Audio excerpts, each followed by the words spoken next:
ಜಿಲ್ಲಾ ಕಾರ್ಯಾಧ್ಯಕ್ಷರು ಮಲ್ಲಿಕಾರ್ಜುನಪ್ಪ ಮಾಯಾವಿ, ತಾಲೂಕು ಕಾರ್ಯದರ್ಶಿ ಮಲ್ಲಿಕಣ್ಣ ಜಗದೀಶ್ ಅಣ್ಣಾಟ್ನಳ್ಳಿ. ಜಗದೀಶ್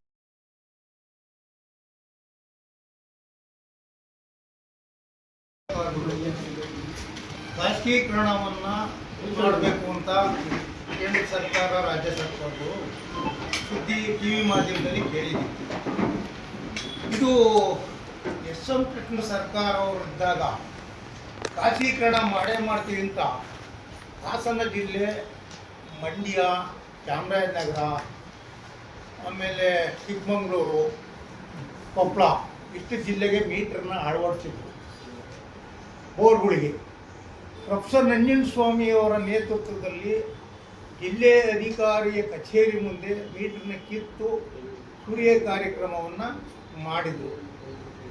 ಇವತ್ತು ಕೂಡ ಅದೇನಾರ ಜಾರಿಗೆ ಬಂದಿದ್ದೆ ಆದರೆ ಆ ಹಿಂದೆ ಏನು ಮಾಡಿದ್ರು 5-6 ಜಿಲ್ಲೆ ಹಂಗೆ ಇಡೀ ಕರ್ನಾಟಕ ರೈತರು 40 ರಿಂದ 70 ಲಕ್ಷ ಬೋರ್ಗಳಿದ್ದಾವೆ. 70 ಲಕ್ಷ ಬೋರ್ನಲ್ಲಿ ದೇಶಕ್ಕೆ 6.5 ಕೋಟಿ ಜನಕ್ಕೆ ಅನ್ನವನ್ನು ಹಾಕ್ತಾ ಇದ್ದೀವಿ. ಅಂಥ ರೈತರ ಮೇಲೆ ಖಾಸಗೀಕರಣ ಮಾಡ್ತೀವಿ ಅಂದರೆ ಇವತ್ತು ಹೆಣ್ಮಕ್ಳು ಮಿಕ್ಸಿನೂ ಸಹ ಓಡಿಸಿ ಚಟ್ನಿ ಮಾಡೋ ಪರಿಸ್ಥಿತಿ ಬರಲ್ಲ. ಮಿಕ್ಸಿ ಓಡಿಸಿದ್ರೆ 50 ರೂಪಾಯಿ ಕಟ್ಟಬೇಕು. ಅದೇನಾರ ಮಾಡಿದರೆ ರಾಜ್ಯದಂಥ ಹೋರಾಟವನ್ನು ಮಾಡ್ತಿರ್ಬೇಕಾಗ್ತೈತೆ. ಇಂಥ ಸಂದರ್ಭದಲ್ಲಿ ಹೇಳ್ತೀವಿ. ರೈತ ಸಂಘದ ವತಿಯಿಂದ, ಹಸಿರು ಸೇನೆ ವತಿಯಿಂದ ನಾವಿವತ್ತು ಪತ್ರಿಕಾಗೋಷ್ಠಿಯನ್ನು ಕರೆದಿದ್ದೇವೆ.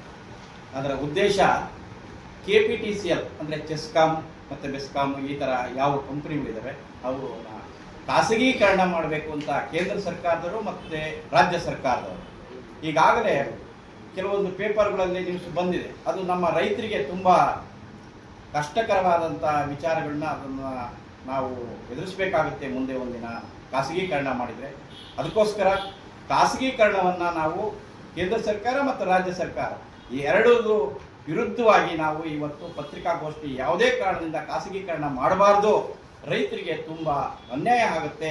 ಅವರು ಖಾಸಗೀಕರಣ ಮಾಡಿದರೆ ಒಂದಲ್ಲ ಒಂದು ದಿನ ರೈತರ ಪಂಪ್ಸೆಟ್ಗಳಿಗೆ ಅವರು ಮೀಟ್ರನ್ನ ಅಳವಡಿಸಿದರೆ ನಮಗೆ ಕಷ್ಟಕರ ಆಗುತ್ತೆ. ಆದ್ದರಿಂದ ದಯಮಾಡಿ ರಾಜ್ಯ ಸರ್ಕಾರ ಮತ್ತು ಕೇಂದ್ರ ಸರ್ಕಾರ ಎರಡೂ ಸರ್ಕಾರಗಳು ಸೇರಿ ಈ ದಿನ ಈ ರೈತ ಸಂಘದ ವತಿಯಿಂದ ಮತ್ತು ನಮ್ಮ ಎಲ್ಲ ಅರಸೀಕೆರೆ ತಾಲೂಕಿನ ಪಂಪ್ಸೆಟ್ಗಳು ಮತ್ತು ಮಾಲೀಕರ ಅವರ ಪರವಾಗಿ ನಾವು ರೈತ ಸಂಘದಿಂದ ಇವತ್ತು ಈ ಖಾಸಗೀಕರಣವನ್ನು ವಿರೋಧ ಮಾಡೋಕ್ಕೋಸ್ಕರನೇ ನಾವು ಈ ಪತ್ರಿಕಾಗೋಷ್ಠಿಯನ್ನು ಕರೆದಿದ್ದು.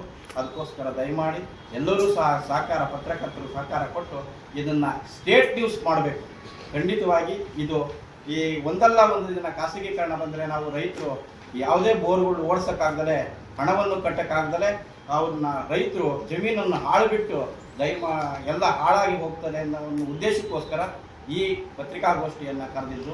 ಅದಕ್ಕೋಸ್ಕರ ದಯಮಾಡಿ ಎಲ್ಲರಿಗೂ ವಂದಿಸ್ತಾ